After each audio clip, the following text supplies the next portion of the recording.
Hi everyone, welcome to Sai Renu's kitchen.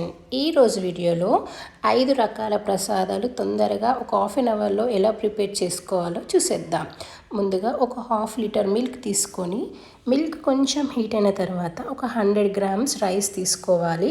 ఒక 2 hours పాటు rice నానబెట్టుకొని ఆ తర్వాత రైస్ యాడ్ చేసుకోవాలి. మిల్క్లో ఇలా యాడ్ చేసుకున్న తర్వాత రైస్ మొత్తం ఉడకాలి. రైస్ మొత్తం ఉడికిన తర్వాత ఒక 100 గ్రామ్స్ షుగర్ తీసుకోవాలి. షుగర్ కూడా యాడ్ చేసుకోవాలి. యాడ్ చేసుకొని మొత్తం మిక్స్ చేసుకోవాలి. ఆ తర్వాత ఒక 1 స్పూన్ వరకు ఇలాచీ పౌడర్ యాడ్ చేసి కలుపుకోవాలి. ఇలా మొత్తం కలిపిన తర్వాత కొంచెం దగ్గరకు వచ్చిన తర్వాత వేయించుకున్న డ్రై ఫ్రూట్స్ యాడ్ చేసుకోవాలి. కాజు, బాదం ఏదైనా సరే డ్రై ఫ్రూట్స్ యాడ్ చేసుకోవాలి. ఇలా యాడ్ చేసుకొని మొత్తం మిక్స్ చేసుకోవాలి. చాలా టేస్టీగా చాలా బాగుంటుంది. ఒకసారి ట్రై చేసి చూడండి. ఆ తర్వాత ఒక 1 స్పూన్ వరకు నెయ్యి యాడ్ చేయాలి. నెయ్యి యాడ్ చేసి మొత్తం మిక్స్ చేసి స్టవ్ ఆఫ్ చేసుకోవాలి. ఇలా స్టవ్ ఆఫ్ చేసిన తర్వాత ఒక 2 స్పూన్స్ వరకు కొబ్బరి పొడి తీసుకోవాలి. కొబ్బరి పొడి తీసుకొని దీంట్లో యాడ్ చేసుకోవాలి. ఒక 2 స్పూన్స్ వరకు కొబ్బరి పొడి యాడ్ చేసి మొత్తం మిక్స్ చేసుకోవాలి. అంతేనండి, చాలా ఈజీగా రైస్ కీర్ రెడీ. మీకు నచ్చితే ఒకసారి ట్రై చేసి చూడండి. ఆ తర్వాత రవ్వ పాయసం ఎలా ప్రిపేర్ చేసుకోవాలో చూసేద్దాం. స్టవ్ మీద కడాయి పెట్టుకొని ఒక 2 స్పూన్స్ వరకు నెయ్యి యాడ్ చేసుకొని ఒక హాఫ్ కప్ రవ్వ యాడ్ చేసుకొని కొంచెం రవ్వ వేగిన తర్వాత ఒక 1 కప్ వరకు వాటర్ యాడ్ చేయాలి. వాటర్ యాడ్ చేసి మొత్తం కలుపుకొని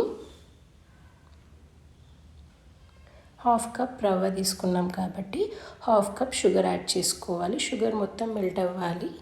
మొత్తం మిక్స్ చేసుకొని షుగర్ మొత్తం కరగాలి. ఏ కప్తో అయితే రవ్వ తీసుకుంటామో అదే కప్తో half cup sugar, half cup రవ్వ తీసుకోవాలి. ఆ తర్వాత 3 కప్స్ మిల్క్ యాడ్ చేసుకోవాలి. 3 కప్స్ మిల్క్ కూడా యాడ్ చేసుకొని మొత్తం మిక్స్ చేసుకోవాలి. ఇలా దగ్గరికి వచ్చిన తర్వాత ఒక 1 స్పూన్ వరకు ఇలాచీ పౌడర్ కూడా యాడ్ చేసుకోవాలి. ఇలా ఇలాచీ పౌడర్ కూడా యాడ్ చేసిన తర్వాత వేయించుకున్న డ్రై ఫ్రూట్స్ యాడ్ చేయాలి. అంతేనండి, ఇలా యాడ్ చేసి మొత్తం మిక్స్ చేసుకొని స్టవ్ ఆఫ్ చేయాలి. లూజ్గా ఉంటేనే టేస్ట్ బాగుంటుంది. కొంచెం దగ్గరికి రాకూడదు. లూజ్ ఉన్నప్పుడే స్టవ్ ఆఫ్ చేసేయాలి. అంతేనండి, రవ్వ పాయసం రెడీ. ఆ తర్వాత పుట్నాల రైస్ ఎలా ప్రిపేర్ చేసుకోవాలో చూసేద్దాం. మిక్సీ జార్లో ఒక 1 కప్ పుట్నాలు యాడ్ చేసుకోవాలి. ఆ తర్వాత ఒక 2 స్పూన్స్ ధనియాలు, ఒక 1 స్పూన్ జీరా యాడ్ చేసి ఒక 5-6 ఎండుమిరపకాయలు కూడా యాడ్ చేసుకోవాలి. ఆ తర్వాత ఒక 1 స్పూన్ వరకు సాల్ట్ యాడ్ చేసి మెత్తగా గ్రైండ్ చేసుకోవాలి. ఇలా మెత్తగా గ్రైండ్ చేసుకున్న తర్వాత ఒక 1 గ్లాస్ రైస్ చేసుకొని 1 గ్లాస్ రైస్ తీసుకోవాలి. ఇలా రైస్ తీసుకొని రైస్ మొత్తం యాడ్ చేసిన తర్వాత ఒక ప్లేట్లో ఒక 1 స్పూన్ వరకు పసుపు యాడ్ చేసుకొని 1 స్పూన్ వరకు ఆయిల్ కూడా యాడ్ చేసుకోవాలి. ఆయిల్ యాడ్ చేసి మొత్తం మిక్స్ చేసుకొని ఇందాక గ్రైండ్ చేసుకున్న పుట్నాలు యాడ్ చేసుకోవాలి. ఇలా యాడ్ చేసి మొత్తం మిక్స్ చేసుకోవాలి. చాలా టేస్టీగా చాలా బాగుంటుంది. ఒక 5 మినిట్స్లో పుట్నాల రైస్ రెడీ అయిపోతుంది. ట్రై చేసి చూడండి. ఆ తర్వాత ఇలా మొత్తం మిక్స్ చేసుకున్న తర్వాత పోపు వేసుకోవడం కోసం ఆయిల్ కొంచెం హీట్ అయిన తర్వాత ఆవాలు, జీరా యాడ్ చేసుకొని 2-3 ఎండుమిర్చి కూడా యాడ్ చేసుకొని ఒక 1 స్పూన్ వరకు శనగపప్పు యాడ్ చేసి కొంచెం కరివేపాకు యాడ్ చేయాలి. ఆ తర్వాత కొంచెం చిటికెడు ఇంగువ కూడా యాడ్ చేసి 1 స్పూన్ వరకు పసుపు కూడా యాడ్ చేసి స్టవ్ ఆఫ్ చేసుకొని పుట్నాల రైస్లో యాడ్ చేయాలి. ఇలా యాడ్ చేసి మొత్తం మిక్స్ చేసేయాలి. అంతేనండి, చాలా ఈజీగా టేస్టీగా పుట్నాల రైస్ రెడీ. ఆ తర్వాత దద్దోజనం ఎలా ప్రిపేర్ చేసుకోవాలో చూసేద్దాం.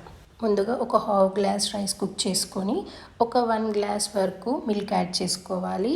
1 గ్లాస్ వరకు కర్డ్ యాడ్ చేసుకోవాలి. ఈక్వల్గా యాడ్ చేసుకోవాలి మిల్క్, కర్డ్. ఇలా యాడ్ చేసుకొని మొత్తం మిక్స్ చేసుకోవాలి. ఇలా మొత్తం కలుపుకున్న తర్వాత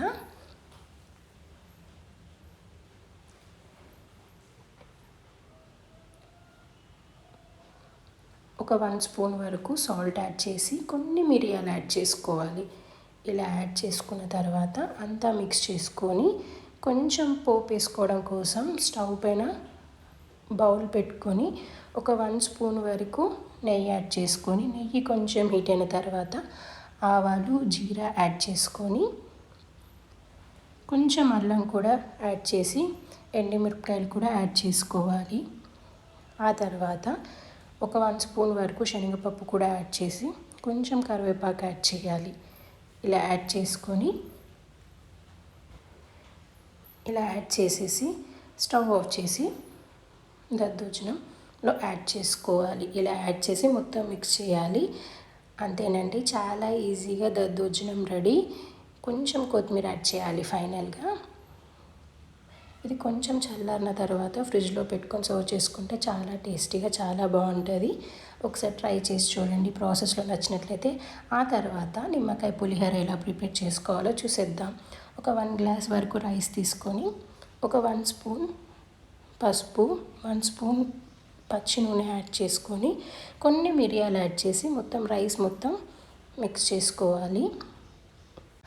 ఆ తర్వాత ఒక 2 స్పూన్స్ వరకు నిమ్మకాయ రసం యాడ్ చేసి ఒక 1 స్పూన్ సాల్ట్ కూడా యాడ్ చేసుకోవాలి. ఇలా యాడ్ చేసి మొత్తం మిక్స్ చేసి పోపు వేసుకోవడం కోసం కొంచెం ఆయిల్ హీట్ అయిన తర్వాత ఆవాలు, జీరా, కొన్ని పచ్చిమిర్చి, ఎండుమిర్చి కూడా యాడ్ చేసుకోవాలి. ఇలా యాడ్ చేసుకున్న తర్వాత మొత్తం మిక్స్ చేసి ఇలా మొత్తం కలిపిన తర్వాత ఒక 1 స్పూన్ వరకు శనగపప్పు యాడ్ చేసి ఒక 2 స్పూన్స్ వరకు పల్లీలు కూడా యాడ్ చేసుకొని కొంచెం పల్లీలు ఫ్రై అయిన తర్వాత కొంచెం కరివేపాకు, ఒక 1 స్పూన్ వరకు పసుపు కూడా యాడ్ చేసుకోవాలి. ఇలా యాడ్ చేసి కొంచెం చిటికెడు ఇంగువ కూడా యాడ్ చేయాలి. యాడ్ చేసేసుకొని స్టవ్ ఆఫ్ చేసేయాలి. స్టవ్ ఆఫ్ చేసి రైస్లో యాడ్ చేసుకోవాలి. ఇలా రైస్లో యాడ్ చేసి మొత్తం మిక్స్ చేయాలి. అంతేనండి, చాలా ఈజీగా పులిహోర రెడీ. మీకు ఈ ప్రాసెస్లో 5 రకాల ప్రసాదాలు నచ్చినట్లయితే ఒకసారి ట్రై చేసి చూడండి. అలాగే వీడియో నచ్చినట్లయితే like, share, subscribe. Thank you for watching.